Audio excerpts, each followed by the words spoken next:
Dénoncer les injustices à travers le monde, c'est pas de tout repos et c'est parfois extrêmement risqué. Avec les moyens disproportionnés de certains individus ou entreprises, c'est souvent David contre Goliath. La justice est-elle au service des intérêts des puissants? On en discute dans Mon œil. Mon œil, le podcast engagé de Public Eye. Je m'appelle Damian Vega et aujourd'hui on s'intéresse aux procédures bâillons, des actions en justice qui sont destinées à faire taire les journalistes ou les ONG et plus généralement à empêcher la participation politique ou le militantisme. Pour ce faire, je suis avec Agathe Duparc. Bonjour. Bonjour. Agathe, tu es enquêtrice chez Public Eye. Tu as été journaliste pour des journaux comme Le Monde ou Mediapart. On t'a déjà reçu pour parler des oligarques russes. Aujourd'hui, on va parler de procédures bâillons. Pour toi, ça a été le cas d'être la cible d'actions en justice pour les enquêtes que tu mènes? Oui, ça remonte pas à hier. C'est sûr que j'ai été l'objet de plusieurs procédures bâillons. Simplement, ce que je constate, c'est qu'elles s'accélèrent, ces procédures. Même quand on a une enquête qui est absolument documentée, qu'on a vraiment des choses pratiquement infaillibles, eh bien, on a des gens qui posent plainte pour diffamation.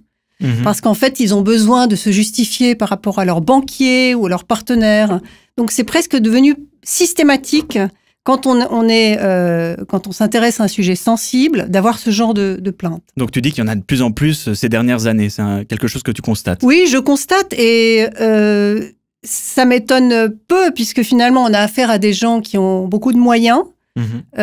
Qui donc n'hésitent pas. Quoique, je voudrais souligner une chose, c'est souvent pas tellement les grosses sociétés, par exemple les maisons de négoce, qui posent plainte contre des journalistes ou des ONG, parce qu'en fait, ils craignent un peu le procès qui peut être public. D'accord. Donc, mais par contre, voilà, donc ça, c'est embêtant. C'est streisand, c'est comme ça que ça s'appelle, c'est quand on veut faire taire quelque chose, mais en fait, oui, ça voilà. s'est amplifié. Donc, ce qu'on a plutôt comme profil, c'est des sociétés de taille moyenne, ou des individus qui sont pas vraiment peut-être quelquefois des gens qui agissent pour d'autres gens plus puissants.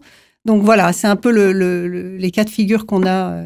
Et concrètement, ça se passe comment? Donc tu mènes ton enquête, tu la publies et c'est là que tu reçois des courriers d'avocats? Alors ça peut venir bien avant les menaces.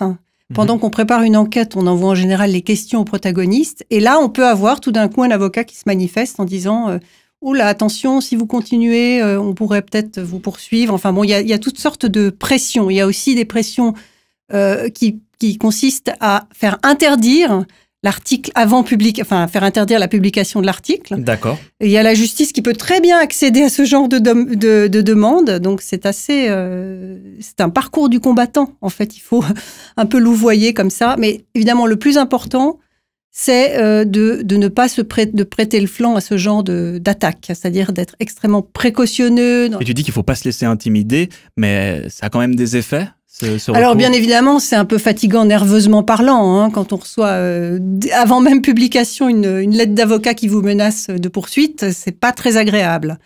Donc c'est sûr que malheureusement, ça a des conséquences assez concrètes. Il y a certains journalistes qui en ont assez, qui veulent pas tellement toucher à ces thématiques. Il y a des effets d'autocensure? Alors oui, justement, ça peut aboutir tout à fait à des effets d'autocensure. C'est ça le but d'ailleurs de ces procédures bâillons. Donc ça, c'est les enjeux pour les ONG et les médias. Mais en termes d'enjeux de société, en quoi ça nous concerne exactement ces procédures bâillons? Ça nous concerne parce que ça fait en sorte que les médias s'autocensurent, donc ne se saisissent pas de thématiques extrêmement importantes au niveau sociétal. Enfin, je veux dire, la criminalité économique est très concrète sur la vie des gens et donc c'est quand même directement lié à la liberté d'expression. Et par conséquent, ça concerne absolument tout le monde, cette dérive. Avant, c'était plutôt les médias. Maintenant, les ONG qui font de l'investigation ne sont pas à l'abri de ce genre de choses et on peut être sûr qu'on aura toujours cette ombre au tableau, c'est-à-dire c'est une sorte d'épée de Damoclès. Et donc, il faut faire très attention pour s'en prémunir. Donc, on a posé là le contexte un peu général, cette augmentation de procès bâillons. Est-ce qu'il y a des cas concrets en ce moment à Public Eye sur lesquels vous êtes un peu préoccupé?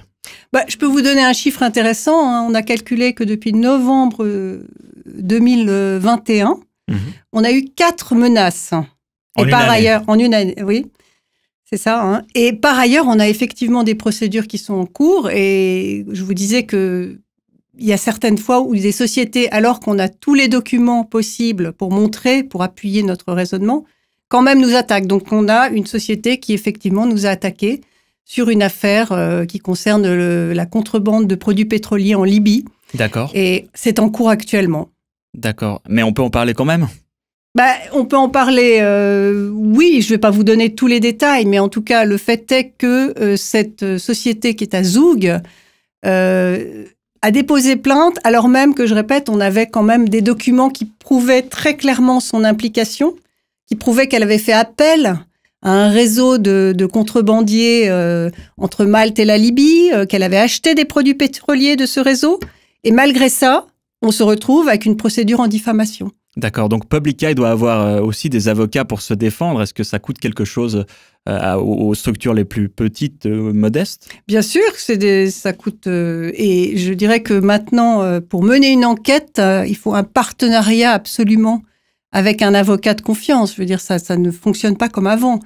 Moi, je me souviens quand j'ai commencé dans le métier de journaliste, on n'avait pas toujours un avocat à qui on faisait relire les textes. Maintenant, il faut absolument se prémunir, effectivement, être le plus blindé possible et avoir, au niveau de l'emploi de certaines terminologies, on ne peut pas parler de, je ne sais pas, sulfureux, des adjectifs comme ça, on évite de le faire. Donc, on a vraiment, tout ce qu'on fait, on le montre à un avocat qui peut nous conseiller. Toi, tu as beaucoup travaillé sur des sujets de criminalité économique. Est-ce qu'il y a des sujets qui sont plus sensibles que d'autres pour les avocats et les procédures de justice? Justement, criminalité économique. Oui.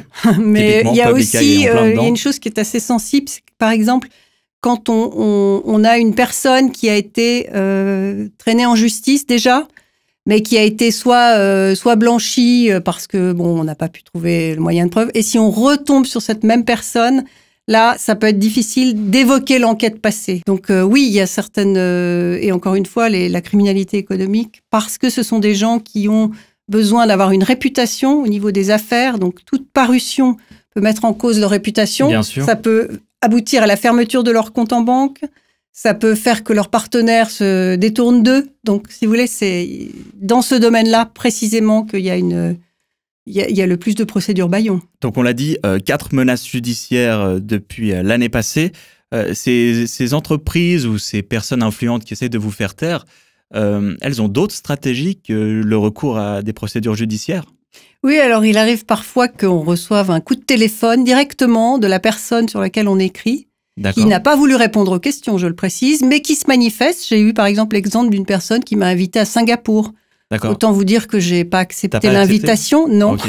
Mais c'était tout frais payé. Voilà, oui, pourquoi pas, mais non, on comprend que c'est une sorte de piège, hein, donc on n'y va pas. On veut des réponses écrites, on veut des faits, et pas une espèce de séduction. C'était pour t'impliquer dans l'enquête et t'inviter avec la manière douce à revisiter un petit peu ton Probablement. Et puis on a eu des choses peut-être un peu plus violentes, je dirais.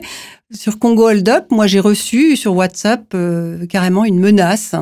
On viendra te chercher, on t'aura jusqu'au bout. Enfin je l'ai montré évidemment à Public Eye, mais heureusement ça n'a pas abouti. Et c'était une personne qui n'était pas tout à fait, sérieuse. Donc les menaces, mais on peut aussi recevoir ce genre de choses très primaires. D'accord, ça existe encore aujourd'hui. Oui. Est-ce que tu as l'impression, toi qui as une expérience de journalisme dans d'autres médias, des médias français également, tu as l'impression qu'en Suisse, on est plus conciliant avec les personnes influentes que dans d'autres pays, par exemple? Alors oui, j'ai l'impression qu'effectivement, pour les journalistes, c'est plus difficile. Et pour les ONG qui font de l'investigation, c'est plus difficile. Et puis, on pourrait aussi mentionner le fait qu'en Suisse, il n'y a absolument aucune loi de protection des lanceurs d'alerte. Ça, c'est un fait, hein, alors qu'en Europe, il y a quand même eu beaucoup de travail fait à ce niveau-là. En Suisse, un lanceur d'alerte est toujours suspect, il risque de perdre son travail, il risque d'être poursuivi en justice. Donc tout ça, ça fait partie d'un ensemble qui fait qu'on est très peu, je dirais, protégé quand on est un journaliste suisse. Et sur cette même thématique du contexte suisse, il y a un autre article de loi, l'article 47 de la loi sur les banques, qui est très controversé en Suisse.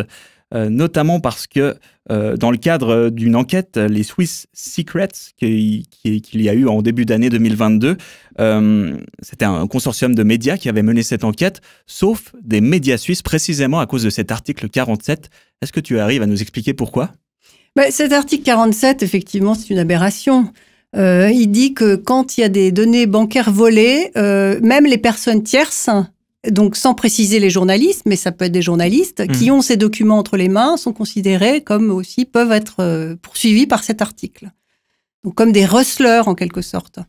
Donc c'est vraiment, ça n'a jamais été appliqué à des journalistes. C'est d'ailleurs ce que disaient ce qu'ont dit les autorités suisses pour se défendre en disant ah mais de toute manière ça n'a jamais été appliqué pour un journaliste. Mais ça risque, c'est une épée de Damoclès, c'est une menace très sérieuse et effectivement il faudrait absolument que cet article disparaisse, le point précis qui risque d'impliquer des journalistes. Je trouve quand même assez fou que justement une enquête qui porte sur Crédit Suisse, avec une variété de médias énorme, n'ait pas inclus des médias suisses, notamment à cause du cadre juridique. Oui, alors les médias suisses ont choisi de ne pas participer à cause de cette menace, et ce qui a permis de médiatiser le problème, donc c'était pas si mal, c'était de rendre public cette affaire.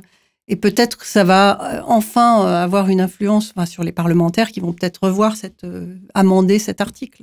Il y a un des parlementaires, je ne sais pas si tu es ami avec lui, mais c'est Christian Lucher qui défend bec et ongle cet article 47. C'est un peu l'un des papas de cet article. Je te propose de regarder un extrait de sa défense dans Infrarouge. Le journaliste qui accepte de publier des données qui sont le produit d'un crime doit très sérieusement se poser la question de savoir si la bonne personne a la bonne place. En d'autres termes, ça dépend ce que disent les données. En d'autres termes, les journalistes ne sont pas au-dessus des lois. Ça signifie que l'intérêt public, effectivement, à démasquer des crimes peut en effet exister.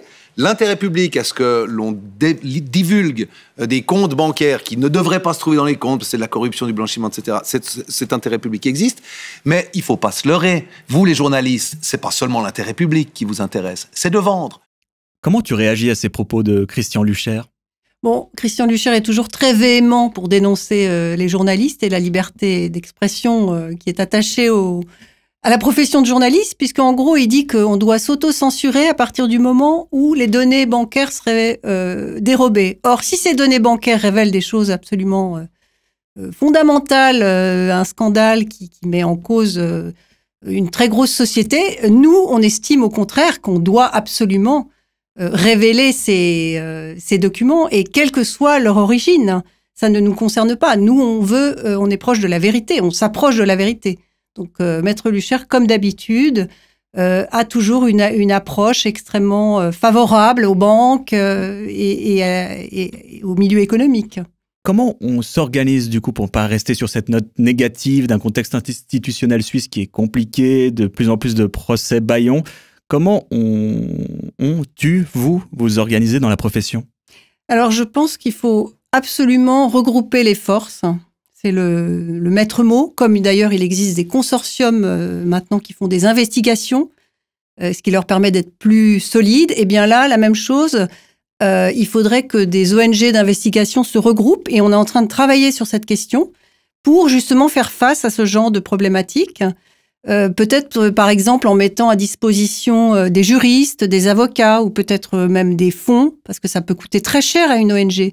Bon, il se trouve que Public Eye a les reins relativement solides là-dessus, mais il y a d'autres ONG qui sont pas du tout dans ce cas-là, et qui risquent tout simplement de couler si elles sont poursuivies en justice, et parce qu'il arrive aussi qu'elles soient poursuivies en justice de l'étranger. Ça, on n'a pas abordé cette question-là, mais je le rajoute au dernier moment. C'est-à-dire qu'on peut avoir des menaces venant de tribunaux de Singapour ou autres. Donc, c'est vraiment très sérieux. Et pourquoi exactement c'est plus problématique de se faire poursuivre en justice à l'étranger qu'en Suisse? Oui, parce que, par exemple, si on est poursuivi par un tribunal de commerce de Singapour, on n'a pas forcément toutes les armes en main pour savoir comment ça fonctionne. Il faut avoir un avocat sur place. Enfin, c'est beaucoup de travail en plus, réellement. Et d'autant plus que, de temps en temps aussi, on nous poursuit non seulement en Suisse, mais à l'étranger. Il y a un angle de poursuite maintenant qui est de plus en plus, qui commence à devenir une sorte de trend, c'est de poursuivre une ONG ou un média pour concurrence déloyale.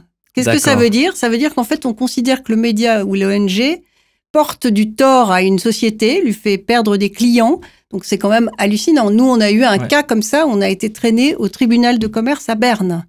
Bon, c'est vraiment... et de plus en plus, ça arrive, ce genre de choses. Donc, d'où la nécessité encore plus, parce que là, on a à la clé des amendes gigantesques devant le tribunal de commerce qui sont possibles. On voit de plus en plus qu'au niveau du cadre légal européen et celui en Grande-Bretagne, qu'il y a progressivement des directives qui se mettent en place pour lutter contre ces procès bâillons. Est-ce que ça bouge en Suisse aussi ? Alors, comme d'habitude, la Suisse fait un peu le gros dos et avance très très lentement. Donc, il n'y a pratiquement rien. C'est très inquiétant d'ailleurs. D'où la nécessité absolue de regrouper les forces des ONG qui font de l'investigation ici en Suisse pour permettre, le cas échéant, quand l'une d'elles est attaquée, de débloquer des fonds ou bien de donner des conseils juridiques. Donc là, on est vraiment, il faut, puisqu'il n'y a pas de cadre législatif qui nous protège, il faut nous-mêmes, on trouve un moyen de se protéger et d'agir en groupe, collectivement. C'est toujours plus rassurant et plus efficace.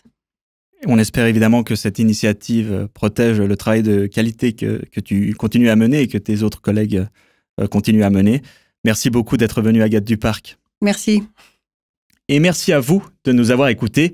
Si l'épisode vous a plu, n'hésitez pas à le liker, à vous abonner sur YouTube ou la plateforme audio de votre choix. C'était Mon œil, le podcast engagé de Public Eye qui regarde là où les multinationales voudraient qu'on détourne le regard. À bientôt.